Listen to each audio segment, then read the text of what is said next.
Hello बच्चों, स्वागत है आप लोगों का ऐसे ऑनलाइन सॉल्यूशन में। आज हम लोगों का जो चैप्टर है वो क्लास 12th का चैप्टर नंबर पुराने एडिशन के अकॉर्डिंग ये चैप्टर नंबर 6 है। न्यू एडिशन के अकॉर्डिंग ये चैप्टर नंबर 5 है, जिसका नाम है मॉलिक्यूलर बेसिस ऑफ इनहेरिटेंस। इस चैप्टर का नाम क्या है? मॉलिक्यूलर बेसिस ऑफ इनहेरिटेंस, वंशानुगति का आणविक सिद्धांत। ठीक है, हिंदी में इसे कहते हैं। अब ध्यान से एक बात समझिएगा कि मॉलिक्यूलर बेसिस ऑफ इनहेरिटेंस में हमें पढ़ना क्या है। सबसे पहले आप लोगों को पता होगा एक चीज कि इस चैप्टर को हम कहते हैं बायोमोलिक्यूल्स। क्या कहते हैं? बायोमोलिक्यूल्स। ये एक्चुअली में बायोमोलिक्यूल्स है क्या? बायोमोलिक्यूल्स है क्या? अगर मैं इसको तोड़ के पढ़ूं बायोमोलिक्यूल्स को, तो बायो का मतलब होता है लिविंग बींग्स या लिविंग ऑर्गेनिज्म, और मॉलिक्यूल्स का मतलब क्या होता है? मॉलिक्यूल्स का मतलब होता है छोटे छोटे कंपाउंड, या आप कह सकते हैं छोटे छोटे एलिमेंट्स। ये सभी आपस में मिलके एलिमेंट्स मिलके छोटे छोटे टुकड़े। तो वो मॉलिक्यूल्स, जिस मॉलिक्यूल्स की मदद से जीवों का निर्माण होता है ना, उसको हम कहते हैं बायोमॉलिक्यूल्स।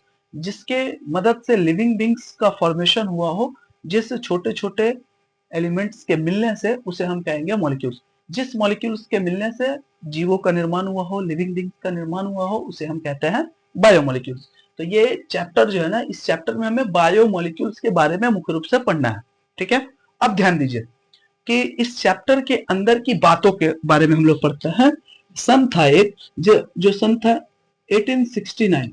कब था? 1869 में एक वैज्ञानिक आए थे जिनका नाम था फैंड्रिक मिक्सचर। क्या नाम था? फैंड्रिक मिक्सचर। ये आप लोगों के एनसीईआरटी में बिल्कुल लाइन बाय लाइन है, आप लोग उसको देख लीजिएगा। फैंड्रिक मिक्सचर जो कहानी बता रहे हैं, फैंड्रिक मिक्सचर।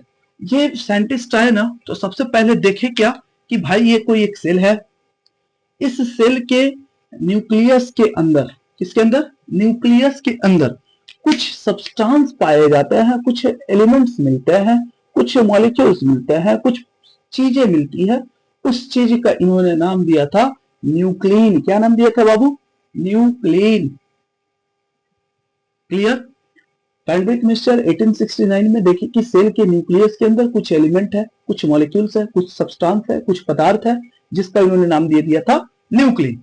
अब बाद में, उस समय के बाद एक और साइंटिस्ट आए जिनका नाम था अल्टमैन। क्या नाम था जी?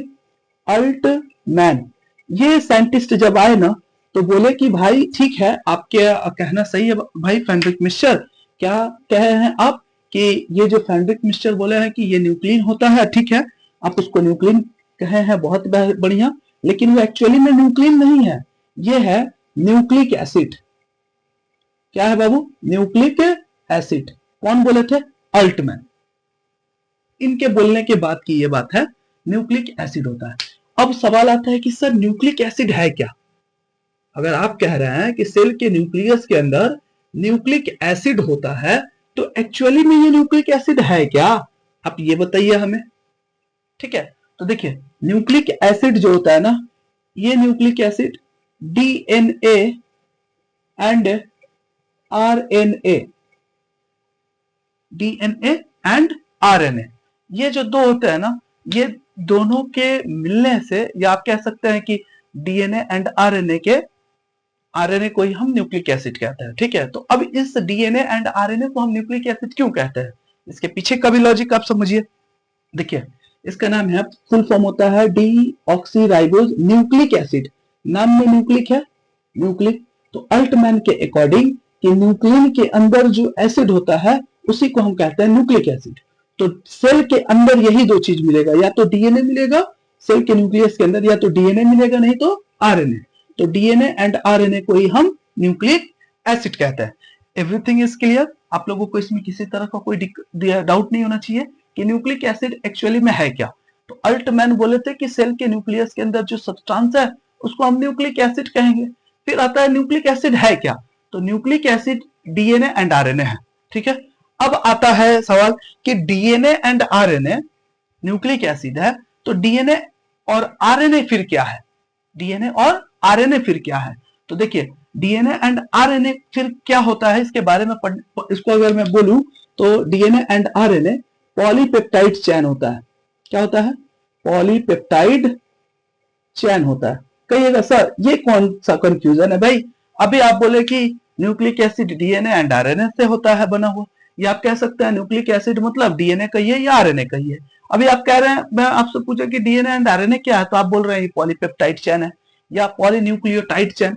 ठीक है, वो आपको मिलेगा पॉलीपेप्टाइड आगे, इसको हम कहते हैं पॉलीन्यूक्लियोटाइड चेन। कौन सा? Nucleotide chain. अब दिक्कत सर, अभी तो हमें ये क्लियर नहीं हुआ कि ये न्यूक्लिक एसिड है क्या, इसके बारे में अभी हम लोग विस्तार रूप से नहीं पढ़े। डीएनए क्या है विस्तार रूप से नहीं पढ़े, आरएनए क्या है विस्तार रूप से पढ़े ही नहीं, आप बीच में ला दिए फिर पॉलीन्यूक्लियोटाइड। ठीक है, तो अब इसके बारे में हम लोग क्या समझेंगे, तो सबसे पहले अब हम लोग समझते हैं न्यूक्लियोटाइड क्या होता है। जैसे हम आप लोगों को पढ़ाए थे इससे पहले वाले चैप्टर में कि जब क्रोमोसोम को तोड़ेंगे तो निकलेगा उससे क्या चीज, स्ट्रक्चर, जिसका नाम है डीएनए।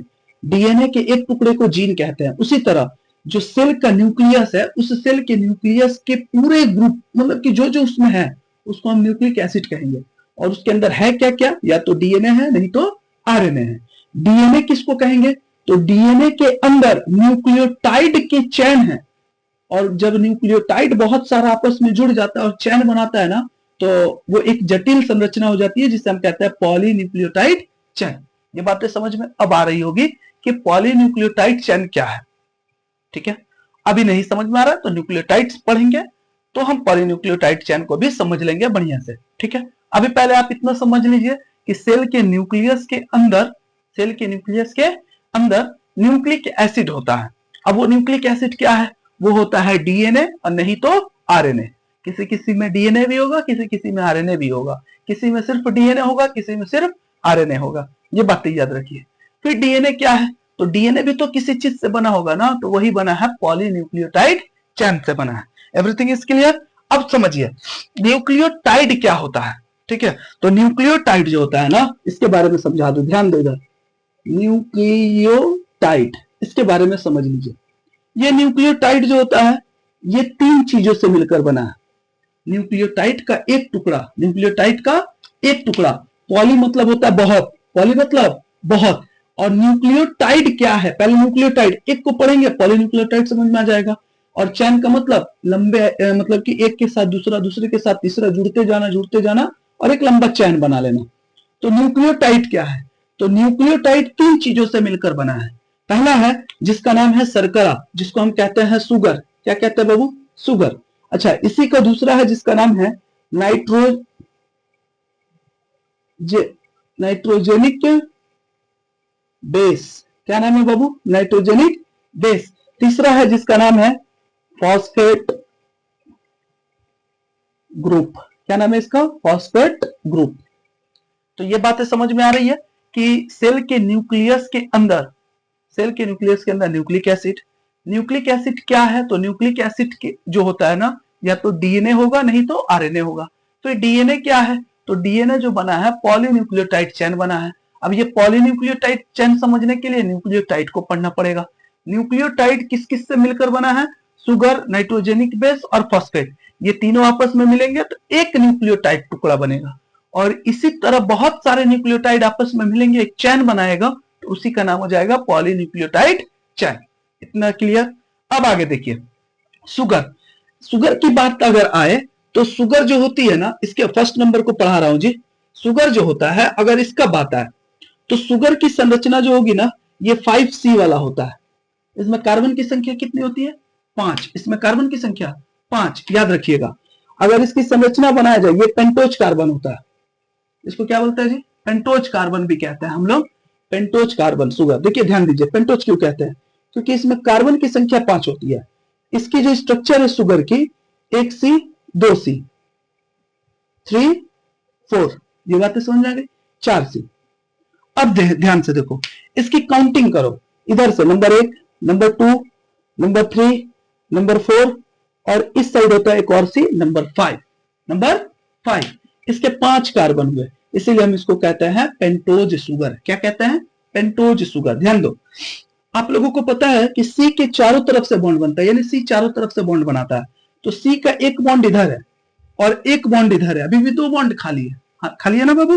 तो इस तरफ एक OH का बॉन्ड जुड़ेगा। क्या बनेगा, OH का बॉन्ड जुड़ेगा। फिर नीचे की तरफ सिर्फ H का बॉन्ड जुड़ेगा। ठीक है, अच्छा, इस C के नीचे भी OH का बॉन्ड जुड़ेगा, ऊपर भी एक H का बॉन्ड जुड़ेगा, तो एक इधर का बॉन्ड, एक इधर का बॉन्ड, एक इधर का बॉन्ड, ठीक है। अच्छा, इस C के इस साइड भी एक OH का बॉन्ड जुड़ेगा। अच्छा, अब ऊपर जोड़ो या इस साइड में जोड़ देता हूं, ऊपर जोड़ूंगा तो फिर 1 2 काउंटिंग गड़बड़ हो जाएगा। चार तरफ से बनाना ना, चार तरफ से बना दिया मैं, एक इधर से, दो इधर से, एक इधर से, तो 4 हो गया। अब ध्यान दो, इस सी के चार तरफ से बनाना है, तो आप इसमें एक H बॉन्डिंग ऐसे जोड़ दो, ठीक है। तो इस सी के भी 4 हो गए, 1 2 3 4 हो गया। अब ये सी की बात आती है, इस सी के एक साइड से OH बॉन्ड रहेगा, दूसरे साइड से H बॉन्ड, फिर तीसरे साइड से भी H बॉन्ड, ठीक है। ये एक स्ट्रक्चर बना जो किसका है, पेंटोज शुगर का। किसका है जी, पेंटोज शुगर का। तो देखिए, सिर्फ कार्बन की अगर गिनती होती तब ना वो शुगर होता, लेकिन इसमें OH OH OH है ना। तो जब OH की संख्या नीचे वाले 2 और 3 में, देखिए ना, कार्बन 2 और कार्बन 3 में अगर OH 2 दिख जाए, अगर OH कितना दिख जाए बाबू, 2 दिख जाए, तो हम इस स्ट्रक्चर को कहते हैं RNA। क्या बोलते हैं, RNA, राइबोज न्यूक्लिक एसिड। क्या कहते हैं, राइबोज न्यूक्लिक न्यूक्लिक एसिड।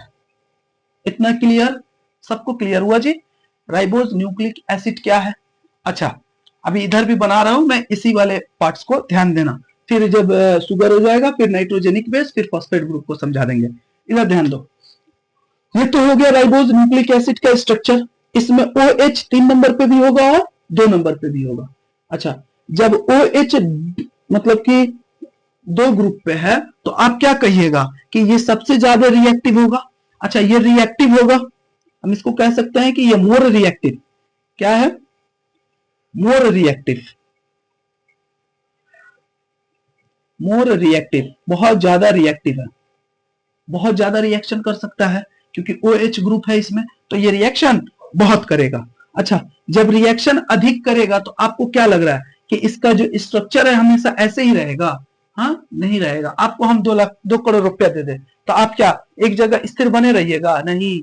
सोचिएगा 2 करोड़ आ गया तो हम क्यों ना कभी ऑस्ट्रेलिया घूम ले, कभी कहीं घूम ले, कभी कहीं ना कहीं घूमने चले जाए, यानी खर्च कीजिएगा। जब तक आउटपुट आपको मिलेगा तो इनपुट, मतलब इनपुट मिल गया आपको तो आउटपुट करिएगा ही, यानी कि आपको अगर पैसा मिला तो खर्च करिएगा ही। उसी तरह जब इसके पास OH ग्रुप ज्यादा होगा तो OH ग्रुप के चलते ये मोर रिएक्टिव, मतलब किसी से भी रिएक्शन जल्दी कर लेगा, जिसके चलते इसका जो ये जो होता है ना, ये परमानेंट नहीं होता है, इट्स नॉट परमानेंट। इसकी जो स्ट्रक्चर होगी ना, ये परमानेंट नहीं होती है, not permanent structure, not permanent structure, ठीक है। या अस्थाई नहीं होता है, या आप कह सकते हैं कि लेस परमानेंट स्ट्रक्चर, मतलब कम होता है। अच्छा, इसी तरह आप ध्यान दीजिए, ये तो हो गया आपका आरएनए का। तो अभी हम आपको बताएं कि न्यूक्लिक एसिड जो होता है डीएनए होता है और आरएनए होता है। तो आरएनए का शुगर कैसा होगा स्ट्रक्चर, वो बता दिए। अब डीएनए के शुगर का स्ट्रक्चर कैसे होगा वो समझिए। सेम 5 कार्बन वाला ऐसा स्ट्रक्चर बनाएंगे, तो 1 2 हो गया, 3 4, फिर एक ऊपर की तरफ 5 कार्बन हो गया। सेम बॉन्ड, सेम बॉन्ड बनाइए, बिल्कुल सेम सेम। इधर भी एक तरफ OH बॉन्ड, ऊपर H बॉन्ड, इधर भी H बॉन्ड, इस साइड एक H बॉन्ड जोड़ दीजिए, इस साइड H बॉन्ड जोड़िए, इस साइड OH बॉन्ड जोड़िए, इस साइड H बॉन्ड जोड़िए, इस साइड H, इस साइड H, इस साइड OH। अब एक चीज देखिएगा, ध्यान दीजिएगा, इसमें जो ये जो 2 नंबर वाला कार्बन है ना, इसमें OH ग्रुप की एक कमी है। देखो तो ध्यान से, इसमें OH था लेकिन इसमें OH नहीं है, सिर्फ H है, जिसके चलते ये कार्बन रिएक्शन नहीं करेगा। यही ना है जी, अगर OH रहता तो रिएक्शन कर लेता। अब इसी के चलते, मतलब इसी स्ट्रक्चर के चलते ये क्या हो जाता है, यूके होता है भाई, ये रिएक्टिव कम होता है। या हम कह सकते हैं ये स्ट्रक्चर जो है ये है डीएनए का, और डीएनए का पूरा नाम होता है D oxy ribose nucleic acid, इसका फुल फॉर्म हो गया डीएनए का। क्या हो गया जी? डीऑक्सीराइबोस न्यूक्लिक एसिड, ये फुल फॉर्म हो गया। अब ध्यान दीजिए, जब ये मोर रिएक्टिव है, मोर रिएक्टिव किसके चलते होता था? OH के चलते। इसमें एक OH कम है जिसके चलते ये लेज रिएक्टिव होगा। लेज रिएक्टिव, रिएक्शन बहुत कम करेगा, रिएक्शन बहुत कम करेगा। अच्छा, उसी तरह जब ये नॉट परमानेंट स्ट्रक्चर है तो ये क्या होगा? परमानेंट स्ट्रक्चर, परमानेंट स्ट्रक्चर, इसका स्ट्रक्चर परमानेंट होगा। ये सब परमानेंट होगा, ये इधर से रिएक्शन नहीं करेगा, जिसके चलते इधर से ही कोई जोड़ सकता है। ये जो स्ट्रक्चर है बिल्कुल परमानेंट हो रहा है। इसका स्ट्रक्चर परमानेंट नहीं रहेगा, क्यों? क्योंकि इधर से भी जुड़ सकता है, इधर से भी जुड़ सकता है, कहीं से भी जुड़ सकता है। ठीक है, तो आपका इसमें से बोर्ड एग्जाम में पूछे जाने वाला सवाल कि what is difference between DNA and RNA, तो आप ये कह सकते हैं कि डीएनए जो होता है ये क्या होता है? मोर रिएक्टिव होता है, sorry RNA more reactive, RNA not permanent. ये आपका नोट्स में रहेगा, आप टेंशन मत लीजिए, ये इसका पूरा लैंग्वेज रहेगा। डीएनए जो होगा नॉट परमानेंट स्ट्रक्चर का होगा, आरएनए नॉट परमानेंट स्ट्रक्चर का होगा, स्ट्रक्चर बना सकता है। चार आप अच्छा आरएनए का पूरा नाम लिख सकते हैं, चार इसका आप डिफरेंस लिख सकता है डीएनए एंड आरएनए में। इतना बात सबको समझ में आ गया कि शुगर क्या है। ठीक है, ये शुगर का एक टुकड़ा है बाबू, ये एक टुकड़ा है, इसमें नाइट्रोजन जुड़ेगा और फॉस्फेट जुड़ेगा, तब जाकर जो स्ट्रक्चर बनेगा ना वो एक न्यूक्लियोटाइड का होगा। और वैसे वैसे न्यूक्लियोटाइड जब जुड़ते जाएंगे एक चैन बन जाएगा, तो उस चैन का नाम होगा पॉलीन्यूक्लियोटाइड। और पॉलीन्यूक्लियोटाइड चैन को ही डीएनए या आरएनए कहते हैं, और वही डीएनए न्यूक्लिक एसिड कहलाएगा। बात समझ रहे हैं? कितनी गहराई की बात पढ़ रहे हैं हम लोग, बहुत गहराई की बात पढ़ रहे हैं। और ये थोड़ा सा कॉम्प्लिकेटेड चैप्टर है, समझने में दिक्कत होती है। आप वीडियो को बार बार अच्छे से कॉपी लेकर बैठिए, समझिए, लिखते चलिए, आपको बिल्कुल आसानी से समझ में आएगा। तो शुगर को मैं मिटाऊं, शुगर के बारे में आप लोग समझ गए होंगे, बिल्कुल बढ़िया से समझ में आ गया होगा, ये बिल्कुल लग रहा है मुझे। अब अगर आप लोगों को किसी तरह का कोई दिक्कत होगा तो आप लोग उसको कमेंट में लिखिएगा, उसका सॉल्यूशन आप लोगों को दिया जाएगा। तो चलिए, शुगर के बारे में कहानी हम लोग पढ़ लिए कि शुगर क्या होता है, इसका स्ट्रक्चर कैसा होता है, पेंटोज शुगर होता है ये। ठीक है, ये बातें हम आप लोगों को बता दिए। अब इसमें की कुछ और विचित्र बातें, अब हम लोग आते हैं नाइट्रोजन बेस पर। किसके बेस पर? नाइट्रोजेनिक बेस पे। अगर मैं बात करूं नाइट्रोजेनिक बेस का, तो ये होता है दो। एक होता है जिसका नाम है प्यूरीन, क्या नाम होता है? प्यूरीन। दूसरा होता है जिसका नाम होता है पायरिमिडीन। क्या होता है बाबू? पायरिमिडीन। एक होता है प्यूरिन और दूसरा होता है पायरिमिडीन। ये बात समझ में आ गया? प्यूरिन और पायरिमिडीन ये दोनों के मतलब क्या होता है, अगर इसको पढ़ा जाए तो इस प्यूरिन के दो रूप होते हैं। प्यूरिन की क्या होता है जी? दो भाग होता है। एक होता है जिसका नाम है एडेनिन और एक होता है जिसका नाम है ग्वानिन। एक होता है एडेनिन और दूसरा होता है ग्वानिन। ध्यान से समझिए, एडेनिन, एडेनिन को ए कहते हैं, दूसरा होता है ग्वानिन, ग्वानिन को कैपिटल जी कहते हैं। ये बात समझ में आ गया? अरे ये समझ में आया? प्यूरिन जो होता है ना, प्यूरिन, मैं दोनों को, ये एडेनिन और ग्वानिन इसके एग्जांपल है। प्यूरिन के यही दो होते हैं रूप, या तो एडेनिन होगा नहीं तो ग्वानिन होगा। मैं प्यूरिन को बता रहा हूं, प्यूरिन के बारे में। ठीक है, प्यूरिन अगर मैं सिर्फ बता दूं तो एडेनिन ग्वानिन आप लोग समझ जाइएगा। ध्यान दीजिए इधर, प्यूरिन जो होता है ना, ये प्यूरिन डबल रिंग का होता है। कैसा होता है? डबल, सॉरी डबल लिख देते हैं, लिखा जा रहा है डबल, डबल रिंग वाला होता है। कहिएगा सर ये रिंग क्या है अब ना, तो आप ध्यान दो, जैसे हम लोग ये स्ट्रक्चर बनाए थे ना पेंटोस कार्बन का, उसी तरह वो एक स्ट्रक्चर था, सिर्फ एक खंड था, एक बंद स्ट्रक्चर था, तो वो सिंगल हो गया। अगर वैसा वैसा स्ट्रक्चर दो आपस में रहे तो उसे हम डबल रिंग कहेंगे। अभी देखिए मैं बना रहा हूं, आप समझिएगा। जैसे ये एक बन रहा है स्ट्रक्चर, ये एक स्ट्रक्चर, ये एक स्ट्रक्चर एक है, मतलब एक बंद है पूरा, तो हम इसको सिंगल कहेंगे। इसी में अगर ऐसा जुट जाए,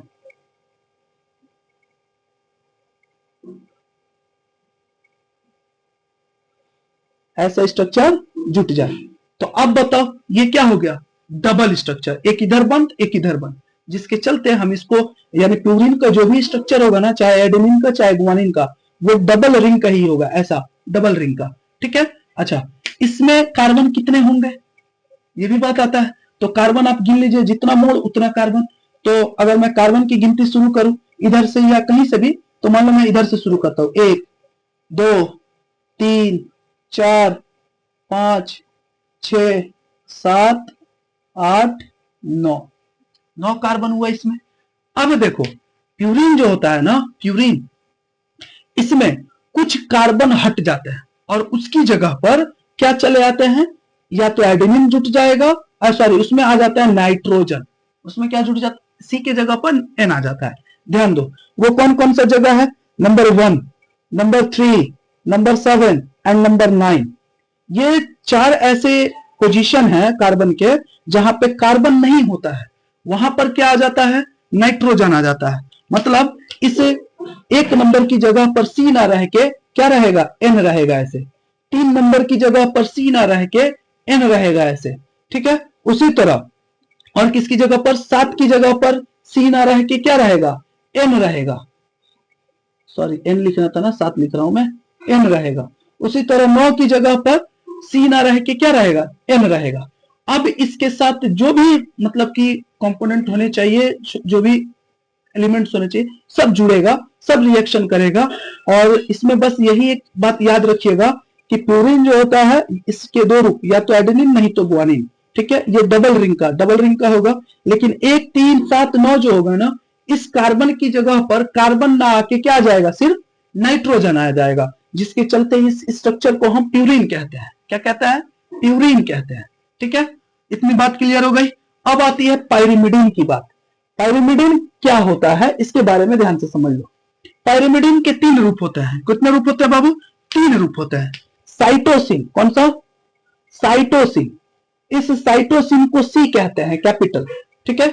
अच्छा, इसी तरह साइटोसिन, थाइमिन, क्या होता है जी, थाइमिन, थाइमिन को कैपिटल टी कहते हैं। उसके बाद 3rd नंबर जो है ना, उसको यूरासिल कहते हैं। क्या होता है जी, यूरासिल होता है, इसको कैपिटल यू कहते हैं। क्या कहते हैं, कैपिटल यू कहते हैं। आप लोगों को याद है डीएनए हम ऐसे स्ट्रक्चर बना रहे थे जब पढ़ा रहे थे इससे पहले वाला चैप्टर, तो ऐसे लिख रहे थे कि एडेनिन, साइटोसिन, गुआनिन, थाइमिन, ऐसा लिख रहा होता ना मैं। तो यही ए मतलब एडेनिन, सी मतलब साइटोसिन, जी मतलब गुआनिन, टी मतलब थाइमिन, इस तरह का स्ट्रक्चर वो आप लोग खुद बना लीजिएगा। आप लोग बस स्टेप बाय स्टेप पढ़ते चलिए, मैं आप लोगों को बता रहा हूं जैसे वैसे पढ़ते चलिए, खुद बनाइएगा आप लोग। अगर आप लोगों को मतलब समझने में एक बार में नहीं समझ में आया, दूसरा बार वीडियो देखिए, दूसरा बार ना समझ में आया, तीसरा बार आएगा। थोड़ा सा आप लोग कॉन्सेंट्रेट करके पढ़िएगा, बिल्कुल समझ में आएगा, ठीक है। ये तो हो गया डबल रिंग का बात। ये हो गया किस रिंग की बात, डबल रिंग की बात। अब आता है किस रिंग की बात, सिंगल रिंग की बात। जब ये डबल है तो ये हो जाएगा सिंगल रिंग वाले सब। इसके सभी रिंग कैसे होंगे, सिंगल रिंग। ये सिंगल रिंग का होता है। ये कैसे रिंग के होते हैं, सिंगल रिंग के होता है। अब ध्यान दो बात, बिल्कुल व्याप। ये सिंगल रिंग मतलब एक बंद ऐसा स्ट्रक्चर बनाएंगे हम, ऐसा एक बंद स्ट्रक्चर बनाएंगे, बन गया, ये सिंगल रिंग हो गया। इसके भी हम कार्बन की गिनती गिनना शुरू करते हैं जी, ठीक है। मान लो मैं यहां से शुरू किया, या यहां से ना शुरू करके मैं यहीं से शुरू किया, यहां पे भी वहीं से शुरू किए थे। 1 2 3 4 5 6 कार्बन हो गया। अब ध्यान दो, यहीं से काउंट करना, सब में स्ट्रक्चर अच्छा बनेगा, ठीक है। ध्यान दो, या आप लोग इधर से शुरू कर सकते हैं, जैसे पेंटोज कार्बन जब हम लोग पढ़ रहे थे, शुगर के लिए हम लोग इधर से काउंट किए थे 1 2 3, नाइट्रोजन के लिए इधर से काउंट कर रहे हैं हम लोग, ये याद रखिएगा पॉइंट को। तो 1 2 3 ये बात हो गया ना। ध्यान दो, इसमें 1 3 7 9 के सी के जगह पर एन आया था, इसमें भी एन आएगा। किस किस जगह पे, तो इसमें आएगा 1 एंड 3 के प्लेस में। यहाँ पे 7 एंड 9 पे भी था, वहां पे सिर्फ 1 एंड 3 पर क्या आ जाएगा, एन आ जाएगा। यानी कि यहां पर होगा एन और इस 3 वाली जगह पर होगा सी नहीं एन। और ये जो स्ट्रक्चर होगा, ये स्ट्रक्चर होगा थाइमिन का। ये किसका स्ट्रक्चर होगा बाबू, थाइमिन, सॉरी थाइमिन कह रहा हूं, पाइरिमिडिन का। किसका स्ट्रक्चर हो गया, पाइरिमिडिन का। इसमें किसी बच्चों को कोई दिक्कत, मैं प्यूरिन और पाइरिमिडिन में बता दिया कि ये क्या होता। अब कहिएगा सर एडेनिन का स्ट्रक्चर बनाइए, गुआनिन का स्ट्रक्चर बनाइए। बहुत कॉम्प्लिकेटेड, आप लोगों को मतलब बहुत कॉम्प्लिकेटेड हो जाएगा, आप लोगों को वो फिर समझ में आने में दिक्कत होने लगेगा। समझाने को तो मैं पढ़ा दूंगा, फिर आप लोग कहिएगा सर कंफ्यूजन हो गया, फिर उसमें कुछ जगह पर बॉन्डिंग अलग बनेगा, गुआनिन की जगह पर बॉन्डिंग अलग। तो हम लोग उतना डिटेल्स में केमिस्ट्री थोड़ी पढ़ रहे हैं, हम लोगों को जो इंपॉर्टेंस है, जो बेसिक है और जो अच्छे तरह से इस्तेमाल होगा आगे, उसको पढ़ते हैं। तो प्यूरिन के बारे में पढ़ लिए, ये डबल रिंग का होता है, पाइरिमिडिन सिंगल रिंग का। प्यूरिन के 1 3 7 9 वाले कार्बन की जगह पर सी ना होके क्या होगा, एन होगा। पाइरिमिडिन के 1 और 3 की जगह पर सी ना होके क्या होगा, एन होगा, नाइट्रोजन होगा। कोई दिक्कत इसमें किसी बच्चों को दिक्कत नहीं होनी चाहिए। अब ध्यान दो, 5 है नाइट्रोजेनिक बेस, यहां से काउंट करो 1 2 3 4 5, 5 नाइट्रोजेनिक बेस है। लेकिन एक डीएनए बनाओ या आप आरएनए बनाओ, चाहे आप डीएनए चाहे आप आरएनए किसी को भी बनाओ, वहां पर सिर्फ 4 नाइट्रोजेनिक बेस का ही इस्तेमाल किया जाएगा। कितने का ही इस्तेमाल होगा, 4 का ही, एक का इस्तेमाल नहीं होगा।